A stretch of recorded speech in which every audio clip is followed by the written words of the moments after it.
En el verano de 1970, bajo el abrasador sol mexicano, la selección uruguaya trazó un trágico y emotivo viaje, llegando al torneo como excampeones con la sangre de la garra charrúa.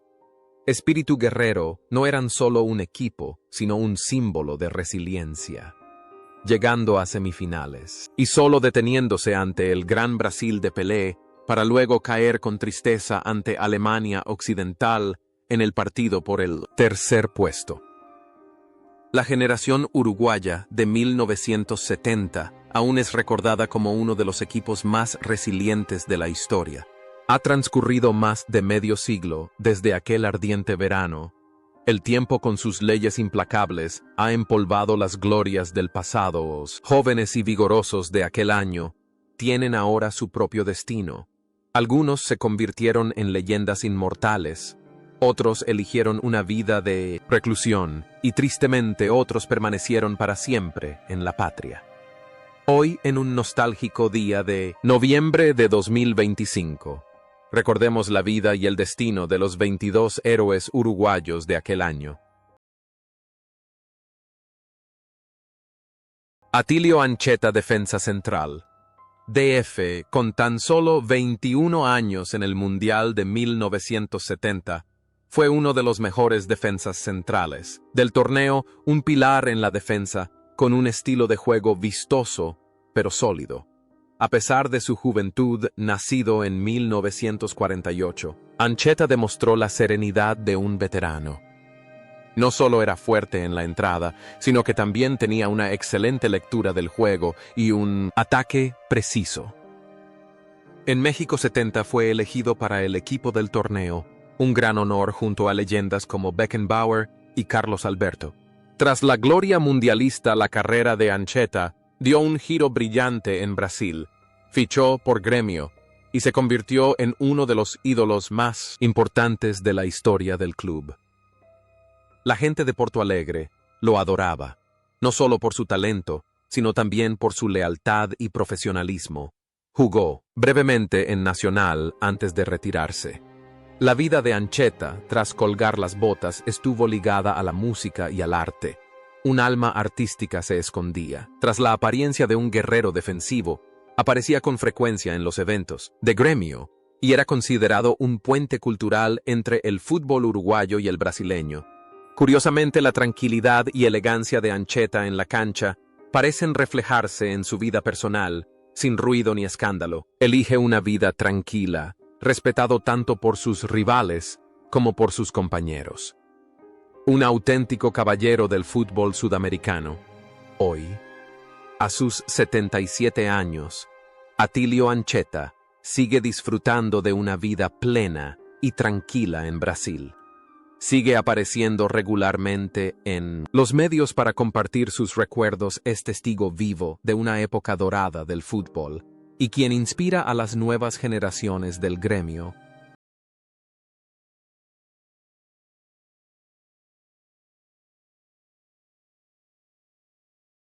Roberto Matosas, defensa centrocampista de 30 años en el Mundial de 1970, fue un jugador versátil e inteligente que jugó un papel clave en la conexión entre defensa y ataque. Nacido en 1940, trajo a Uruguay la experiencia de una leyenda de Peñarol y River Plate. En México 70, Matosas jugó los 6 partidos demostrando una resistencia increíble. No era el más rápido, pero tenía una mente táctica aguda, apareciendo siempre en el momento justo para neutralizar el peligro para su equipo. Tras el Mundial de 1970, el destino lo trajo a México. Se mudó a San Luis y pasó allí la mayor parte de su vida. La carrera de Matosas como entrenador también fue muy fructífera, dirigiendo a numerosos equipos en México. Es famoso por ser el padre de Gustavo Matosas también, un talentoso entrenador. Además del fútbol, Roberto es un hombre de conocimiento, siempre cree que el fútbol debe ir de la mano con la cultura y la educación. La vida de Matosas es la trayectoria de un filósofo en el campo. Juega al fútbol, no solo con los pies, sino también con la cabeza fría. Esa sabiduría le ayuda a guiar su vida con firmeza, superando las adversidades, forjando una gran reputación en la comunidad futbolística norteamericana. Actualmente, a sus 85 años, Roberto Matosas aún reside en México. Se ha retirado del fútbol disfrutando de su vejez con sus hijos y nietos. Aunque ya no dirige directamente al equipo, sus opiniones profesionales siempre son respetadas por la afición mexicana y uruguaya.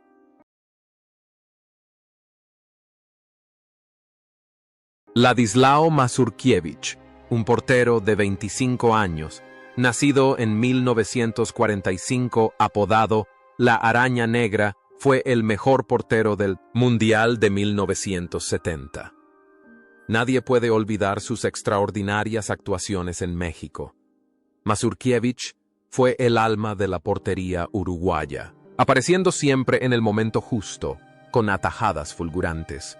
El momento en que se enfrentó a Pelé en la jugada imposible de la semifinal se repitió millones de veces. A pesar de haber sido engañado con un tiro fintado, su actitud y rendimiento durante todo el torneo lo convirtieron en una leyenda merecedor del título de mejor portero del torneo. La carrera de Mazurkiewicz estuvo llena de glorias con Peñarol ganando la Libertadores y la Copa Intercontinental. Después de 1970 se mudó a Brasil para jugar en el Atlético Mineiro, donde también se convirtió en una leyenda. Ostentó el récord de más apariciones de un jugador uruguayo en el Mundial. Durante mucho tiempo, tras retirarse, se convirtió en entrenador de porteros, continuando su dedicación a Peñarol. Su vida privada era bastante reservada, pero siempre se le consideró un hombre cálido y humilde en contraste con la fiereza de su portería. En el campo era un muro impenetrable, un héroe solitario entre la victoria y la derrota. Fuera del campo era un maestro devoto, un símbolo de profesionalismo. Sin embargo, el viaje de esa leyenda se detuvo. 2013 se considera un año de gran desastre para esta generación.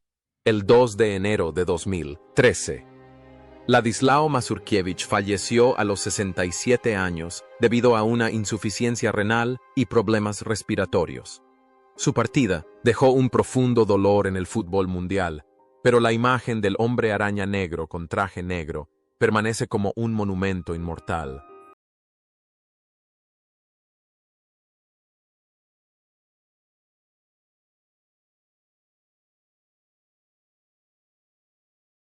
Julio Montero Castillo, de 26 años y nacido en 1944, es un defensa centrocampista con el auténtico espíritu guerrero de Uruguay. Es famoso por su estilo de juego feroz y su espíritu inquebrantable, la personificación perfecta de la garra charrúa. En México, 70 Montero Castillo fue el escudo de acero frente a la portería, listo para llegar a cualquier zona vulnerable para proteger al equipo local. Jugó los 6 partidos, convirtiéndose en un apoyo espiritual insustituible para todo el equipo. Cabe destacar que también es el padre del famoso jugador Paolo Montero, quien posteriormente heredó su tenacidad. Tras el torneo continuó cosechando grandes éxitos con Nacional, especialmente la Libertadores y la Copa Intercontinental de 1971. También viajó a España para jugar en el Granada. Su mayor legado al fútbol, además de los títulos, fue su hijo Paolo Montero, quien más tarde se convertiría en un legendario central de la Juventus con un estilo de juego apasionado al igual que su padre. Su vida después de retirarse siguió estrechamente ligada al fútbol, siguiendo y apoyando con regularidad la carrera de su hijo. La tenacidad de Montero Castillo en la cancha parece haber forjado un hombre fuerte en la vida. Es un pilar sólido para su familia que ha criado a una excelente nueva generación. Hoy, a sus 81 años, Julio Montero Castillo disfruta de su vejez en su ciudad natal, Montevideo. Aunque su salud ha empeorado, con el tiempo aún le brillan los ojos al recordar las viejas batallas. Es considerado uno de los veteranos más respetados del club nacional.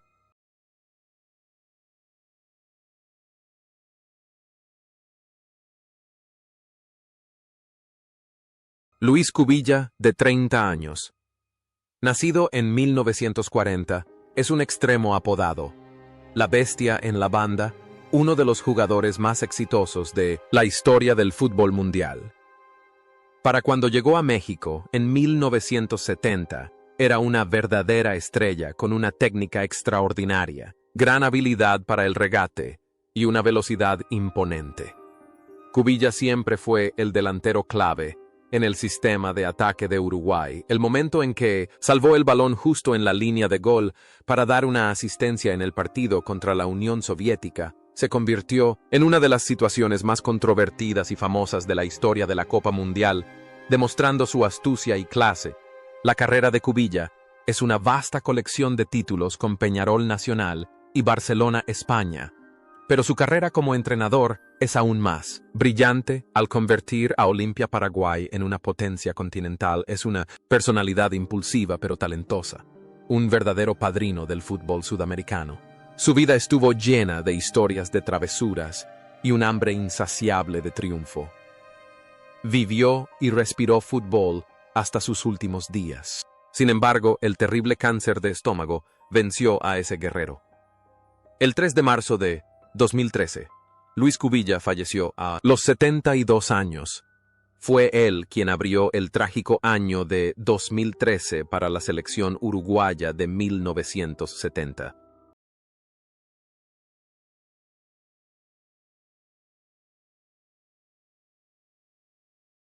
Víctor Espárrago, centrocampista de 25 años, nacido en 1944, fue el héroe de Uruguay en el Mundial de 1970. Se convirtió en un ícono con un momento decisivo, un cabezazo en el minuto 117 contra la Unión Soviética, marcando el gol de oro que clasificó a Uruguay directamente a semifinales. Aunque no era una estrella deslumbrante, Espárrago era conocido por su trabajo, duro inteligencia y capacidad para aparecer cuando su equipo más lo necesitaba. Y ese cabezazo histórico fue la demostración más clara de esa cualidad. Tras el torneo, Espárrago se trasladó a España para jugar en el Sevilla y el Recreativo de Huelva. Pero fue su carrera como entrenador en España la verdaderamente destacable. Llevó al Cádiz, al Valencia y al Sevilla al éxito. Es respetado en Europa como un talentoso estratega que trajo consigo la filosofía pragmática pero eficaz de Uruguay. Eligió España como su segundo hogar, viviendo una vida privada pero próspera y respetada.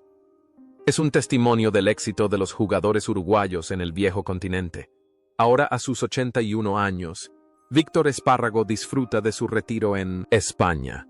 Aunque se retiró del banquillo hace tiempo, sigue cada paso de su equipo.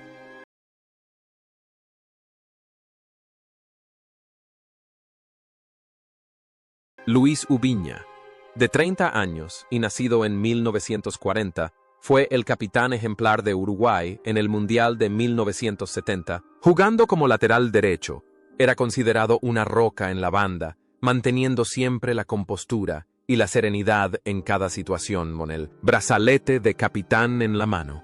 Ubiña no solo dirigía con su voz, sino también con su tenaz espíritu de lucha, y su serenidad siempre aparecía en los puntos más sensibles, manteniendo la defensa firme e infundiendo confianza en sus jóvenes compañeros en los partidos más intensos. Tras el Mundial, Ubiña continuó conquistando la cima del fútbol con Nacional en 1971. Era el tipo de jugador que dedicó toda su vida a la bandera y la camiseta sin importar la fama ni la fortuna. Tras retirarse, vivió una vida sencilla y humilde en el barrio del Cerro, donde nació y creció. Participó en actividades comunitarias ayudando a niños de bajos recursos a jugar al fútbol, fiel a las cualidades de un gran capitán. La imagen de Ubiña en el campo es la de un guerrero majestuoso, pero en la vida real es un vecino amable y entrañable. Ese contraste realza su gran personalidad. Pero entonces, el destino llamó el nombre de otra leyenda en 2013, el 17 de julio de 2013. Luis Ubiña falleció a la edad de 73 años. Se fue apenas unos meses después que su compañero de equipo Mazurkiewicz, dejando un enorme vacío en la defensa del equipo del cielo.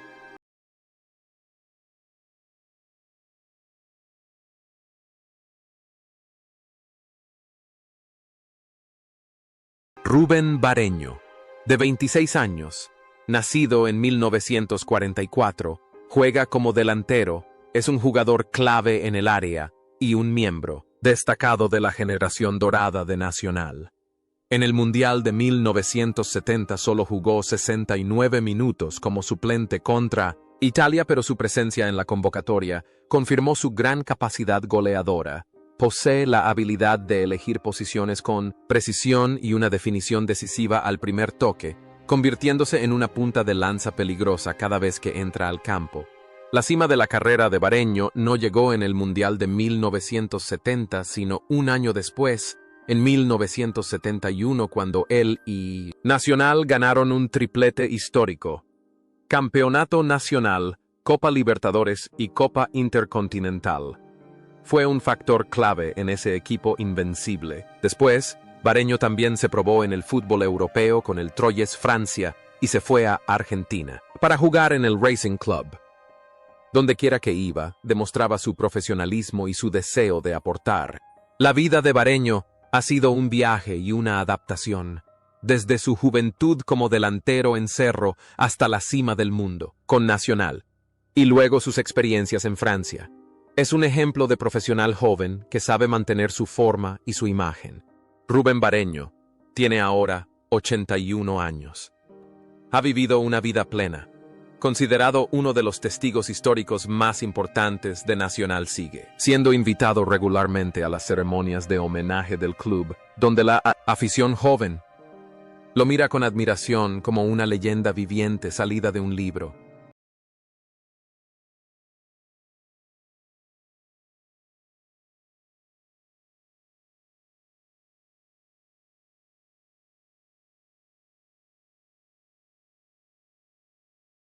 Juan Mujica, de 26 años, y nacido en 1943, era un lateral versátil y excepcional para Uruguay en aquella época. No solo era sólido en defensa, sino que también poseía la capacidad de apoyar fuertes ataques y jugadas audaces en ataque. En el Mundial de 1970, Mujica fue quien marcó el primer gol de Uruguay contra Israel, sentando las bases para su ascenso a semifinales. Su incansable estilo de juego, tanto ofensivo como defensivo, se convirtió en una pieza clave del sistema táctico uruguayo, aportando equilibrio e innovación por las bandas.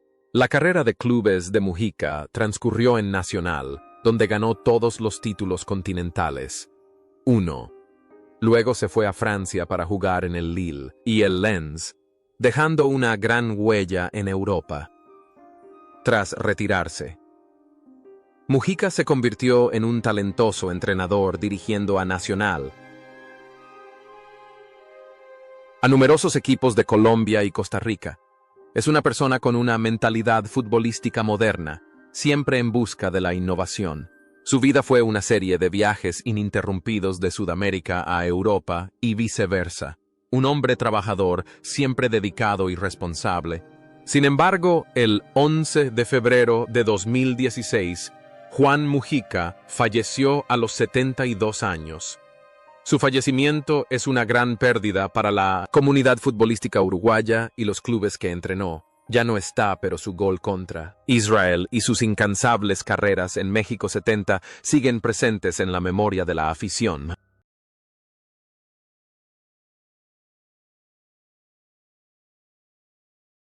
Omar Caetano, de 31 años, nacido en 1938, defensa centrocampista y conocido como Cacho, es una leyenda viva de Peñarol.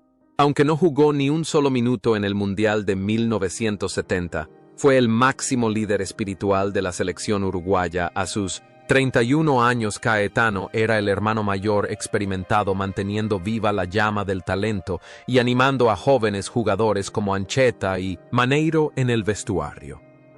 Había asistido al Mundial de 1966 y presenciado las mayores glorias de Uruguay, en la década de 1960, aportando estabilidad y valiosa experiencia al equipo.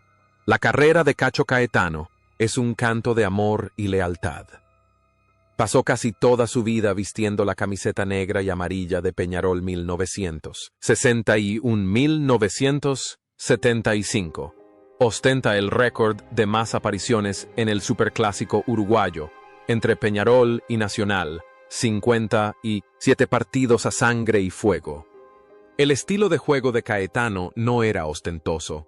Era el tipo de lateral izquierdo tenaz, persistente y sin miedo. Tras colgar las botas, no eligió el camino de la ostentación, sino que se retiró como entrenador de juveniles y vivió una vida sencilla muy unido a la hinchada de Peñarol. La firmeza y la lealtad absoluta de Caetano en la cancha estaban destinadas a perdurar en su vida. Vivió una vida de lealtad a su club, a sus compañeros y a su familia, convirtiéndose en un modelo ejemplar de carácter para un gran jugador. Sin embargo, las leyes de la naturaleza no olvidan a nadie. El 2 de julio de 2008, Cacho. Omar Caetano falleció en Montevideo a los 69 años. Fue uno de los primeros de su generación en dejar el fútbol. Su fallecimiento dejó a la afición de Peñarol con un profundo pesar, pero la leyenda del rey del clásico sigue viva.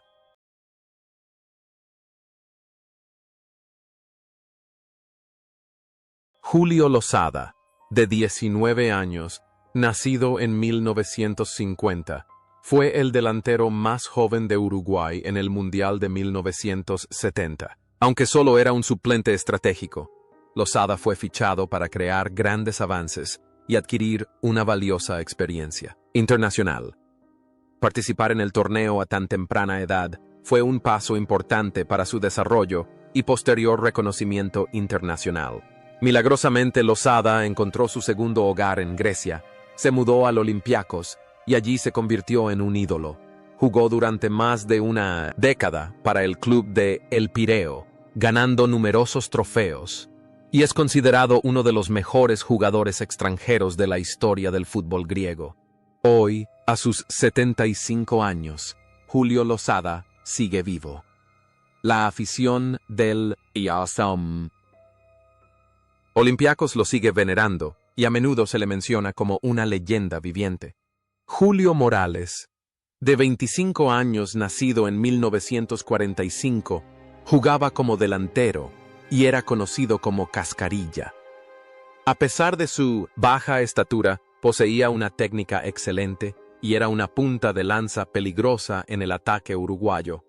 En el Mundial de 1970, Morales no jugó todos los partidos, pero siempre que entraba en el campo, marcaba la diferencia gracias a su velocidad, habilidad y capacidad para desestabilizar la defensa rival, convirtiéndose en un delantero de ataque típico y eficaz. Tras el Mundial se convirtió en una leyenda en Nacional y luego en el Austria de Viena.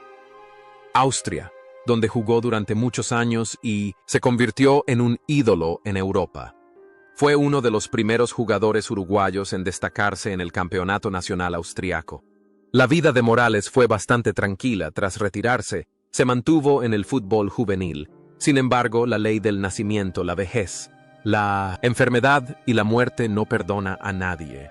El 14 de febrero de 2022, el día de San Valentín, Cascarilla falleció en Montevideo a los 76 años, dejando un recuerdo imborrable para la afición de Nacional.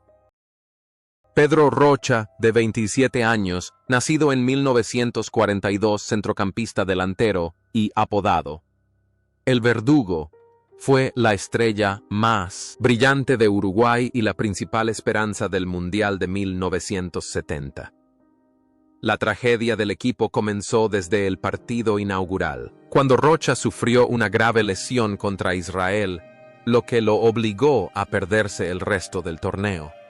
Su ausencia se considera la principal razón por la que Uruguay no pudo avanzar a la final, dejando un profundo pesar en el equipo y la afición. Sin embargo, Rocha sigue siendo una gran leyenda, especialmente en São Paulo, Brasil y Peñarol. Es el único jugador uruguayo en participar en 4 mundiales consecutivos. 1962. 1974. Su vida después del fútbol estuvo plagada de problemas de salud debido a la distrofia muscular. Murió el 2 de diciembre de 2013, poniendo fin a un trágico 2013 para el fútbol uruguayo, exactamente un día antes de cumplir 71 años. Hildo Maneiro, de 22 años, y nacido en 1947, fue la joven promesa uruguaya en el Mundial de 1970. Jugando como mediocampista, aportó creatividad y suavidad al mediocampo.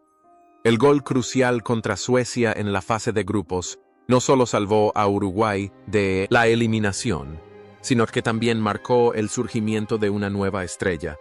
Con su hábil técnica individual, su hábil manejo del balón y su aguda visión táctica, Maneiro se convirtió en el factor que marcaba la diferencia cada vez que el equipo necesitaba un momento explosivo. La carrera de Maneiro floreció entonces.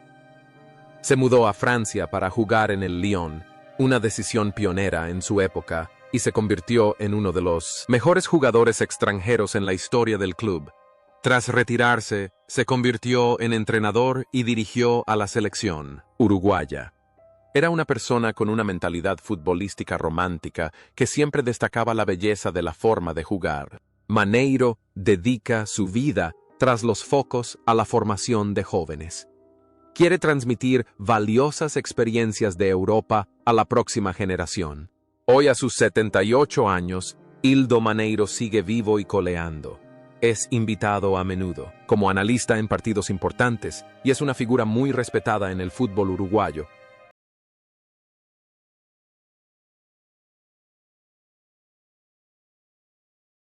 Dagoberto Fontes, de 27 años. Nacido en 1943, delantero, fue un jugador versátil y entregado para Uruguay en el Mundial de 1970. Se le encomendó la durísima tarea de marcar directamente a Pelé en la semifinal, aunque el equipo local perdió. El esfuerzo y la lucha de Fontes fueron innegables. Jugó 4 partidos en el torneo, dándolo todo siempre y demostrando la resiliencia de la selección uruguaya. Su carrera posterior estuvo asociada a Defensor y varios clubes de México, Puebla, Tigres. Vivió una vida sencilla después del retiro, alejado del ruido de los medios. Sin embargo, la triste noticia llegó el año pasado, el 4 de mayo de 2024. Dagoberto Fontes falleció en su ciudad natal, Maldonado, a la edad de 80 años. Su fallecimiento cierra otro capítulo en la historia. Julio César Cortés, de 29 años. Nacido en 1941, juega como delantero centrocampista y es conocido como El Pocho. Es un jugador discreto, pero indispensable, diligente, disciplinado e incansable en sus movimientos. En el Mundial de 1970, Cortés jugó los 6 partidos, marcando siempre el ritmo del juego uruguayo. Como parte de la generación dorada de Peñarol que dominó el mundo en la década de 1960, aportó al equipo estabilidad, experiencia y un espíritu de lucha inquebrantable. Tras el Mundial, Cortés tuvo una interesante carrera nómada, jugando y entrenando en diversos países centroamericanos como México, Guatemala y Costa Rica. Se convirtió en un misionero del fútbol, llevando la mentalidad de campeón a nuevas tierras. Tuvo especial éxito como entrenador en Guatemala, donde llevó al equipo a ganar el campeonato de la UNCAF en 2001.